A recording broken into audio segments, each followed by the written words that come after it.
berjumpa dalam hal ini Bapak Sekung, Bapak Lurah, Ketua DPK, Kepala Lingkungan, Ketua DPK yang baru dilantik, serta seluruh ibu-ibu majelis taklim yang hadir pada hari ini. Syukur alhamdulillah, kita bersyukur kepada Allah, bersalawat kepada Nabi Sallallahu Alaihi Wasallam. Sengaja saya persingkat karena waktu kita terbatas, ada waktu setelah sholat zuhur, dan sebenarnya kegiatan penyelenggaraan jenazah yang menjadi pokok kegiatan kita. Oleh karena itu, karena ada juga ibu haji, mungkin sebentar kita kolaborasi untuk prosesi penyelenggaraan jenazah untuk laki-laki dan perempuan. Kalaupun tidak memadai, saya dengar tadi ada angkatan pertama, mungkin nanti ada angkatan kedua, ya, dan bisa dipermantap lagi di pengajian-pengajian di masjid-masjid, karena kami juga di PKPR ini dan di lain juga ada kerjasama dengan Kelurahan Caile untuk pengajian di masjid-masjid, ya, karena ini kalau mau sempurna agak lama waktunya. Saya perlu garis bawahi ibu-ibu, penyelenggaraan jenazah hari ini tolong dibedakan. Banyak sekali di masyarakat ini salah persepsi. Dibedakan antara pelatihan penyelenggaraan jenazah untuk ikut lomba dan memang untuk yang aslinya. Ini yang selalu salah. Karena banyak mengikuti pelatihan jenazah selalu diprotes itu ustazanya. Kenapa tidak seperti yang dilombakan? Ini mau berlomba mati atau memang mau ikut penyelenggaraan jenazah asli? Jadi tolong luruskan niat. Kami tidak memberikan materi untuk lomba. Walaupun sejujurnya saya pribadi tidak terlalu respon kalau ada perlombaan penyelenggaraan jenazah. Itu sebenarnya tidak terlalu positif nilainya. Lebih baik langsung jenazah aslinya, ya, yang dikerja daripada dilombakan. Yang kedua, yang paling sering salah, karena saya sudah puluhan kali mengadakan seperti ini bermateri, adalah ketika penyelenggaraan jenazah yang dijadikan bahan praktek itu bantal dan boneka yang kecil. Begitu ketemu jenazah asli salah. Kenapa tidak sesuai ukuran? Maka tolong panitia kalau ada boneka yang besar dan memang sama dengan orang asli panjangnya, ya, jangan bantah. Kalau perlu orang asli di sini kita bungkus. Orang asli dibungkus, Pak. Jangan selalu bantal. Kalau ibu-ibu, bapak-bapak yang hadir tempat ini menganggap tabu, pamali, cepat mati orang kalau dibungkus jadikan praktek pulang lagi. Ya, saya ulang lagi. Tidak ada begitu, Pak. Luruskan dulu niat bahwa ini pemahaman tentang jenazah, jangan selalu salah-salah artikan. Menggaris jenazah dikatakan pamali. Kalau pamali siapa yang menggaris? Siapa yang menggaris jenazah cepat mati? Siapa yang sudah membungkus memandikan jenazah kemudian tidak dibuang sarungnya, mengikuti juga jenazah mati? Pemborosan. Berapa sarung dibuang? Coba, ini kesalahan yang terjadi di masyarakat, mohon diluruskanlah. Terlalu banyak perkara-perkara dalam urusan kematian orang salah tafsir. Nah, ini yang kemudian mau diperbaiki. Nah, Bapak Ibu yang saya hormati, ya, kita mau tanya ini. Ibu-ibu penyelenggaraan jenazah kan 4. Memandikan, mengkafani, mensolati, dan menguburkan. Apakah mau dikerjakan, dipraktekkan semuanya 4? Kalau begitu kita harus menggali kuburan. Disolati tidak usah, dikuburkan juga tidak perlu. Ya, paling kita dimandikan dan dikafani. Nah, cuma di sini yang harus diluruskan, karena biasanya ini 90% ibu-ibu. Biasanya orang hanya praktek memandikan dan mengkafani. Apa akibatnya? Sehingga ada orang meninggal dunia, ibu-ibunya hanya memandikan, mengkafani, tidak ikut mensolati. Saya tidak tahu ulama siapa, mazhab dari mana yang dipahami. Kenapa kalau ada orang meninggal dunia rata-rata laki-laki ikut mensolati jenazah, perempuan tidak? Sementara kita tidak tahu, siapa tahu tidak ada doanya laki-laki diterima Allah, justru diterima dari pihak perempuan. Nah, ini tolong kalau ada waktu, pakaiannya bersih, ada talkum, tidak naik bendera Jepang, ikut salat jenazah. Nah, ibu-ibu yang pernah tengah suci haji umroh, saya kira pasti ibu-ibu ingat ya. Kalau selesai sholat pasti imam mengatakan sallu alal mayyit, mari mensolati jenazah. Semua jamaah di Masjid Haram Masjid Nabawi ikut salat jenazah laki-laki perempuan pukul rata. Kenapa setelah pulang tidak mau salat jenazah? Nah, ini. Nah, berikutnya. Yang kedua, sebelum kita lanjut dalam praktek, nanti Ibu Haji bisa pandu. Perkara-perkara yang harus diperhatikan adalah ketika ini saya tidak pakai textbook, ya. Ibu-ibu kalau mau catat-catat, ya. Ketika ada orang yang sudah, ini mungkin jarang disampaikan dalam pelatihan, langsung rata-rata orang langsung mabuk tinggi, langsung mandikan. Ini awalannya dulu yang penting. Ketika ada orang yang sudah mulai dirasa sakitnya keras, sudah dirasa-rasa tidak lama ini, ya karena ada firasat tidak lama ini, upayakan posisi tempat tidurnya orang yang sakit itu menghadap ke kiblat. Inilah yang selalu saya pesankan di rumah sakit.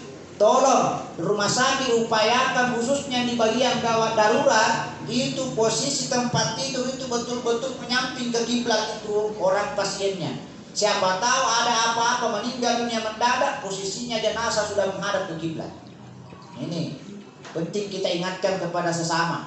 Apalagi kalau di rumahnya itu hanya model dan gaya yang diperhatikan, gorden yang mau dilihat, sehingga posisi tidur malam tidak benar sesuai syariat Islam. Akhirnya malam selalu mimpi tidur, mimpi buruk, anaknya selalu menangis, periksa tempat tidur tidak sesuai sunnah. Dua, ketika kemudian ada orang yang itu sudah salawat. Ketika kemudian ada orang yang meninggal dunia, kemudian masih terbuka matanya, ini dua perkara yang diingat. Kalau orang yang meninggal dunia terbuka terus matanya sudah ditutup lalu masih terbuka, jangan dipasah-pasah. Karena ada motor orang besar bola matanya. Saya pernah dapat 3 kali saya usap masih terbuka. Ternyata memang keluar bola matanya besar. Jangan dipaksa. Yang kedua adalah ketika mengusap mata orang yang meninggal dunia, yang mendapatkan bagian mengusap adalah ada di sini dua pendapat. Ada yang berdoa, ada yang hanya mengucapkan bismillah. Ada dua doa di sini yang selalu dibaca, yaitu antara lain ada Allahumma ghfir li. Linya ini sebutkan namanya. Ya Allah ampunilah namanya, misalkan siapa, li Ikhwan Bahar. Ampunilah ini Ikhwan Bahar. Ya warfa' darajatahu, ya dan angkat derajatnya ma'al mahdiyina, bersama orang-orang yang diberikan hidayah. Nanti sebentar kita kirimkan doanya ini, karena susah menghafalnya. Baik, kemudian ibu-ibu sekalian yang saya hormati, bapak-bapak, pada saat prosesi penyelenggaraan jenazah diperhatikan yang akan memandikan. Ya, ini kan paling banyak di sini bermasalah. Yang paling berhak memandikan seseorang yang paling dekat adalah orang tuanya. Ya, orang tuanya. Anak meninggal dunia, ada bapakku masih hidup, itu yang mandikan. Orang tuanya yang paling berhak, atau anak kandungnya, atau suami atau istrinya. Nah, bagaimana dengan anak-anak yang meninggal dunia? Anak-anak yang meninggal dunia menurut para ulama yang umurnya belum balik di bawah 7 tahun boleh dimandikan anak perempuan. Kalau meninggal dunia dimandikan bapaknya. Anak laki-laki di bawah 7 tahun boleh dimandikan ibunya. Tapi kalau lewat dari 7 tahun, maka tidak usah bapaknya memandikan anak perempuannya dan ibu memandikan anak laki-lakinya. Berikan kepada orang yang sama jenis kelaminnya. Nah, ini dalam hal meskipun sebagai orang tua, ya, meskipun sebagai orang tua. Berikutnya apalagi Bapak Ibu sekalian, ketika kemudian ada orang yang meninggal dunia dan membawa hal-hal yang menempel di tubuhnya yang bukan anggota tubuh asli, jika sekiranya itu akan menyakiti jenazah tidak usah dibuka, seperti gigi palsu. Ya, makanya kalau mau dibuka gigi palsunya, begitu baru-baru meninggal dunia langsung dia mencabut, karena kalau sudah kaku berdarah biasanya susah dicabut. Kecuali kalau gigi palsu, ya apalagi kalau hanya kawat gigi, Ya, kalau gigi yang murahan jangan dipasang, cabut-cabut nanti berdarah, apalagi yang 20.000 di satu set. Kecuali kalau yang menempel di tubuhnya seperti cincin yang keras, kemudian gigi emas, apalagi kalau gigi emasnya 10 biji, bisa mengundang fitnah. Jangan-jangan nanti dikubur malam ada yang bongkar karena dia buru giginya jenazah. Nah, bisa dibuka meskipun harus dipaksa. Ya, kalau kondisinya darurat seperti itu. Nah, berikutnya apalagi orang-orang yang meninggal dunia, ketika dia meninggal dunia kita kasih sedekah begini, ya, dikasih sama kameranya, ibu susah melihat. Ya, kalau dikasih begini sedekahnya, pada saat dia meninggal dunia, kemudian mau dimandikan sudah kaku, ya sebaiknya tidak perlu dibuka. Karena bersedekahnya jenazah begini ketika dikafani tidak menjadi persyaratan. Saya ulangi sekali lagi, tidak ada ketentuan dalam hadis Nabi bahwa orang yang meninggal dunia harus dikasih begini. Yang paling baik adalah dikasih lurus tangannya. Kenapa? Karena kalau seperti ini akan mengucur naik, akan mempersulit proses diikat sebentar kain kafan. Jadi kalau misalkan seperti ini silahkan, tapi yang paling baik adalah diluruskan saja. Ya, diluruskan saja. Ini yang terjadi banyak di masyarakat, perdebatan terkait dengan perkara-perkara seperti ini. Baik, Bapak Ibu yang saya hormati, tolong bedakan yang mana adat tradisi budaya orang tua, yang mana syariah agama. Kadang-kadang kita dipasih kota-kota, dipasih campur-campur. Banyak orang tinggi pendidikannya, tinggal di kota, berpendidikan, HP-nya smartphone, handphone cerdas, meninggal dunia, begitu kita datang melayat ada pisau di atas perut. Apa maksudnya? Kita tidak menolak. Ini adalah adat budaya tradisi orang tua. Kita tidak boleh tolak itu. Tegak atau dimuntri, tegak atau diorok. Tapi orang tua tak dulu, Bu, melakukan sesuatu ada maksud dan tujuannya. Tidak semua jenazah dikasih pisau di atas perutnya oleh orang tua tak. Itu hanya jenazah yang meninggal dunia usia tua, fisiknya sudah lemah, menderita penyakit dalam baru meninggal dunia. Jenazah seperti ini lebih dari 4 jam sudah berbau. Makanya salah satu cara orang tua mengantisipasi berbaunya, diberikanlah zat pendingin. Karena orang dulu biasa lama dikubur, jauh dikubur, tidak ada es batunya untuk mengawetkan, maka diganti zat pendinginnya dengan es batu. Biasa kali saya lihat 3-4 pisau di sini. Jadi harus tahu apa maksud dan tujuannya. Kadang-kadang kita hanya semata kasih pisau, tidak ada yang menjelaskan. Anak-anak lewat di situ melihat. Ini anak-anak akan berpikir di ke depan nanti, oh orang meninggal dunia dikasih pisau berarti mau pergi berkelahi. Ini, jadi tolonglah kita, saya dengar tadi pengurus DPK juga banyak SPD sarjana pendidikan, di guru dosen beri pemahaman kepada orang sekitar kita, begini loh maksud dan tujuannya. Orang meninggal dunia selesai dikuburkan dikasih kelapa dibelah, apa maksudnya? Emangnya orang meninggal dunia memakan kelapa? Ya. Orang ini ada budaya orang tua dan tidak salah, cuma tidak semua jenazah dikasih begitu oleh orang tua tak. Khusus bagi jenazah-jenazah yang kuburannya jauh dari perkampungan. Dulu itu Pak, kurang rumah, kurang orang. Selesai dikubur siang, malam sebentar datang babi dibongkar itu kuburan. Makanya proses untuk mengalihkan perhatian babi, dikasih kelapa 2-3 biji yang sudah dibelah disimpan di atas kuburan. Kalau datang sebentar malam babi, fokus perhatian babi makan kelapa, tidak mengganggu kuburan.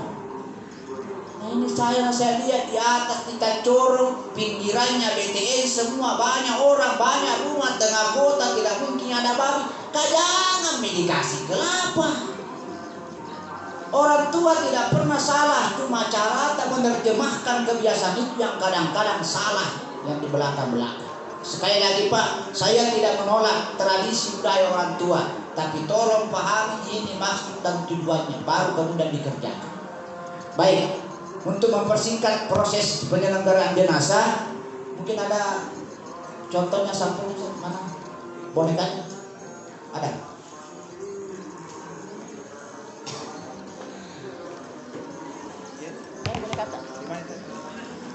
Ibu-ibu memandikan dulu ya. Memandikan jenazah ibu-ibu itu minimal 3 kali, bisa 5 kali, bisa 7 kali. Kapan kita berhenti? Sampai jenazah memberikan kode bahwa saya sudah bersih. Bagaimana caranya kodenya jenazah? Yaitu ketika dia sudah keset, biasanya keset mareke niudina. Bisa enggak? Orang saja dipraktik, jangan mini boneka. Takut kebiasaan Tidak orang sesuai ini Pak. Kalau ada relawan yang mau berinfak anggota tubuhnya, ya. yang kecil-kecil orangnya. Kalau susah kalau seperti ini karena ini tidak jelas, kecil sekali. Ada enggak? Yang kecil Oh alhamdulillah, terima kasih banyak, panjang umur Ki. Ya berkah. Ya laki-laki. Nah, sebentar ya. Prosesi penyelenggaraan jenazah khususnya mandikan ibu-ibu ada 2 ya. Ada yang menggunakan tempat, ada yang hanya di lantai saja.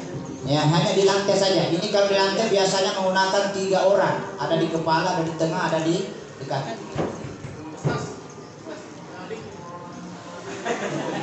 Bah, paling tuh ya. Bisa di sini ya? Oke. Yang kecil. Tidak ada kecil-kecil. Iya, Kecil-kecil. kecil lagi. Besar kiri ya. Oh iya tahu saya. Oh iya. Nanti relawan ini akan dikasih hadiah sama Pak Segun. Pak Segun yang kasih hadiah maksudnya. Sini. Buka senjata.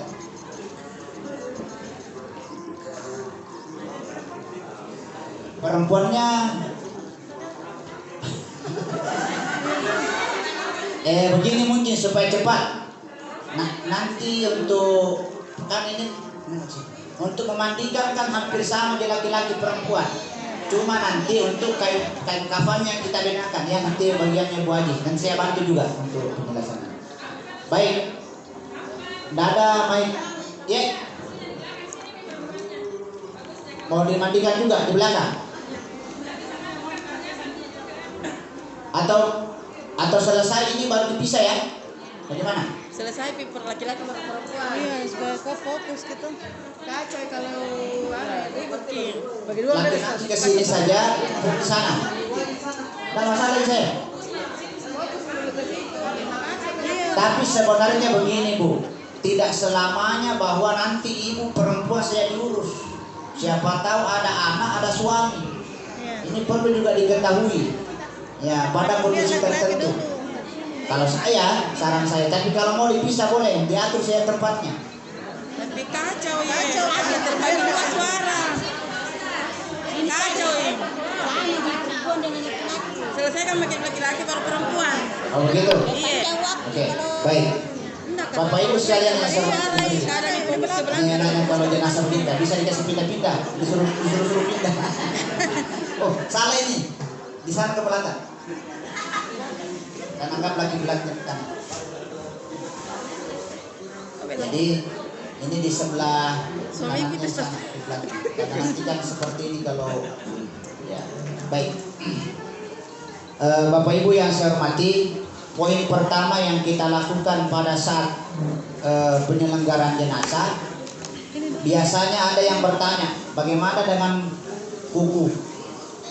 Ya, ini sebenarnya tidak ada juga syariat untuk dipotong, kecuali ini kukunya dianggap panjang dan mengganggu, tidak baik, jadi apalagi kotor, boleh dipotong. Tapi kalau tidak mau tidak masalah, tidak menjadi syariat.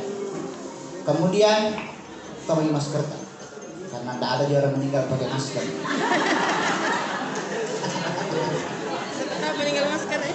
Ini bayangkan Indonesia Pak Sam sudah meninggalnya masih pakai masker. Taatnya. Ya, kalau dia berjenggot jangan diganggu jenggotnya. Jenggot itu sunnah. Ya. Kecuali kalau kumisnya panjang mengganggu mulut, ya ini boleh dirapikan, tapi jangan dihabiskan. Ya, tidak usah. Ya, kemudian rambut nanti kalau selesai dimandikan jangan disisir. khawatir gugur rambutnya, jangan disisir, cukup dirapikan saja. Kalau perempuan biasa dikepang 3 buat dia, dikepang 3 seperti ini. Baik, sebelum prosesi penyelenggaraan jenazah kita menggunakan sarung tangan, ya. Kemudian setelah itu dikasihlah kain, ada kasih penutupnya. Kain panjang. Baju ya, sarungnya nggak bisa diambil dari sini. Iya, untuk penutupnya di sini Bu ya, yang wajib bagi laki-laki dari perut sampai ke lutut, yang wajib ditutup. Ya, oke, ditutup. Nah, sebentar diukur ini hanya untuk tapis saja. Ya, tapis saja. Nah, pada saat posisi seperti ini Bapak Ibu sekalian, ya, pada saat posisi seperti ini, maka yang kita lakukan adalah membuka pakaian. Pakaiannya kalau repot dibuka, gunting saja. Gunting. Jadi nanti setelah tertutup bagian atas outnya baru kemudian digunting ini dibuka. Ingat, semua orang yang memandikan jenazah tidak perlu melihat aurat. Ya, tidak perlu, jangan melihat auratnya, itu hormati orang meninggal dunia. Kemudian berikutnya, setelah selesai ini dibuka semua pakaiannya, digunting semua pakaiannya, dilepas. Ini jenazah dikasih dikasih begini. Nah, ini nih enaknya kalau jenazah hidup. Kita berita. Nah, pada posisi seperti ini, karena kita tadi menggunakan sarung tangan, diurut ini untuk mengeluarkan sisa angin dan kotoran dari perut. Ya, ini seperti ini. Ini yang jarang dilihat orang. Ya, biasanya ada yang tumpu di sini, belakang satu orang. Nah, di sini yang satu menurut. Nah, kemudian setelah itu, nah di bagian bawahnya ini yang kita bersihkan, buang semua, disiram pakai air, sisa-sisa kotorannya kalau ada. Catatan di sini Bapak Ibu, kalau ternyata selesai dibersihkan seperti ini, kemudian masih ada yang keluar, apalagi perempuan yang sering menderita penyakit istihadah, penyakit yang ada darah keluar tapi bukan darah haid. Nah, kondisi seperti ini boleh ditutupi dengan kain atau ditutupi dengan yang lain untuk menghalangi, karena tidak mau berhenti, tidak berhenti. Nah, pada saat selesai seperti ini maka sudah dianggap bersih, kita buka sarung tangan. Kita buka sarung tangan, setelah itu kita wudhu. Wudhu ini jenazah, wudhunya jangan ditolok-tolok, jangan disiram-siram, karena ini ada lubang hidung, ada lubang mulut. Ya, baiknya diwudhu seperti kita.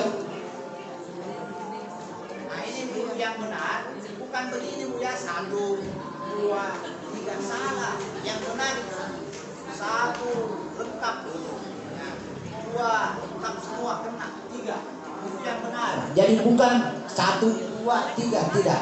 Ya semua kena di bagian atas mukanya. Jangan disiram, ya hormati dia, halus cara tak, karena dia sama dengan kita. Setelah itu bagian anggota wudhunya tangan, kanan, kiri dan seterusnya, kepala, kaki, seperti biasa ketika kita berwudhu. Kemudian berikutnya ini kita anggaplah di bagian sana ini ya, bagian sana kiblatnya harusnya di sini. Satu orang di sini bisa. Siapa? Ya, Pak Akbar. Ya. Ya. Terpotong kan? Anda bisa, Pak Bedi. Nah, setelah selesai seperti ini wudhu, maka kita memandikan anggota tubuhnya yang sebelah kanan. Sini dulu Pak Bedi. Ini kanan. Bentar. Siapkan dulu 3 air. Model air di sini. Ya, pertama air bersih biasa, kemudian setelah itu air yang dicampur dengan sabun atau dicampur dari darah, yang terakhir adalah air yang dicampur dengan kapur barus. Ini disiram dulu di sini. Ya, ada minum di sini supaya kalian ibu-ibu. Dan bukan kita. Bukan. Ini Pak disiram begini, ya disiram dulu bagian anggota tubuhnya yang sebelah kanan, ya sebelah kanan, siram. Ya. Ibu-ibu sekalian, mohon maaf, mungkin ilmu saya tidak sampai atau ada yang mendapatkan. Saya tidak mendapatkan satu pun dalil yang sahih dari Nabi bahwa ada doa ketika pertama menyiram jenazah kecuali Bismillah. Ya, tolong luruskan kalau saya salah. Tapi itu yang saya dapat. Tidak ada doa-doa khusus, apalagi kanan doanya, kiri doanya, kepala tidak ada. Saya tidak ada. Ya kita yang simpel, saya jangan mempersulit diri. Ya, oke baik, di sebelah kanan sambil dikasih masuk tangan. Nah, sambil dikasih air. Nah, dikasih air. Boleh yang pakai selang, boleh pakai selang. Setelah itu sampai ke bawah, kasih miring jenazahnya. Ayo jenazah miring.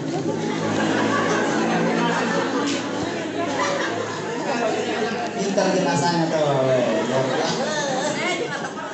Nah ini sini lagi. Nah ini gunanya supaya bagian belakang yang tadi tidak kena disiram lagi. Ya sampai ke bawah. Ya semua dikasih kena. Baik lagi. Nah balik. Ini bagus sekali jenazahnya, ini penurut. Ya, jenazahnya penurut. Setelah itu saya lagi yang kena sini. Nah sebelah sini disiram sampai ke bawah. Kita siram. Setelah itu balik lagi jenazahnya. Nah balik lagi siram pak. Kita siram boleh satu orang minum satu membasuh. Ya kasih lurus lututnya jenazah. Angkat sampai ke bawah semua kita siram. Nah kemudian setelah itu dibalik. Satu, ini satu. Itu yang sempurnanya. Kanan balik, kiri balik, kemudian setelah itu dihitung satu. Bukan dikasih begini kiri kanan, ya, tapi diselesaikan kiri kanan. Kemudian berikutnya, setelah itu air yang kedua, prosesinya sama yaitu menggunakan sabun. Kalau ada sampo boleh disampoi, tapi ingat jenazah yang sudah bermalam lebih dari 24 jam tidak perlu disampoi karena pasti sudah rapuh, ini gampang tercabut. Ya tidak perlu dipaksakan. Giginya boleh kita bersihkan, mudahnya juga hidup lubang hidungnya kita bersihkan. Ya kita bersihkan, kemudian kita sabuni semua. Itu proses yang kedua sama. Kanan balik ke sini, kiri balik ke sini dan seterusnya, selesai dua. Yang ketiga yang terakhir sama juga. Nah, Bapak Ibu sekalian, ketika dalam proses yang ketiga pertama, kedua, ketiga, karena tadi kan awal sudah diwudu. Pada saat kita bolak-balik mandi 1, 2, 3, kita rasakan yang memandikan ada cairan keluar di bagian kemaluan depan belakang, maka di bagian akhir bersihkan kembali, wudu ulang. Ya, diwudu ulang.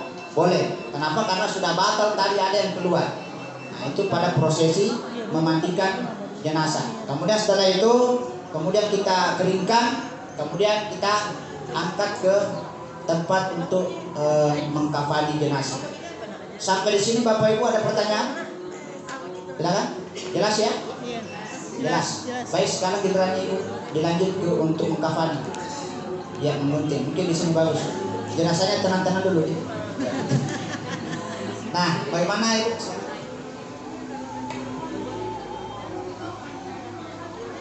Laki-laki atau perempuan saja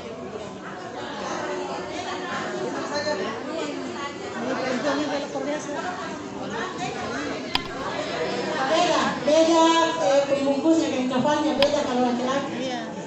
Iya. Dan ada pun kalau perempuan ada kudung, ada rok, ada begitu. Bisa. Ya anak perempuan yang ya. Pagi anggaplah ya. Ini Pak Ustaz luar biasa ibu-ibu. Ya, assalamualaikum warahmatullahi wabarakatuh. Waalaikumsalam. Saya lanjutkan materinya Pak Ustaz, praktek menggunting kain kafan. Ya, barangkali ada relawan yang bantu saya di sini. Ya, bagus. Bagus kalau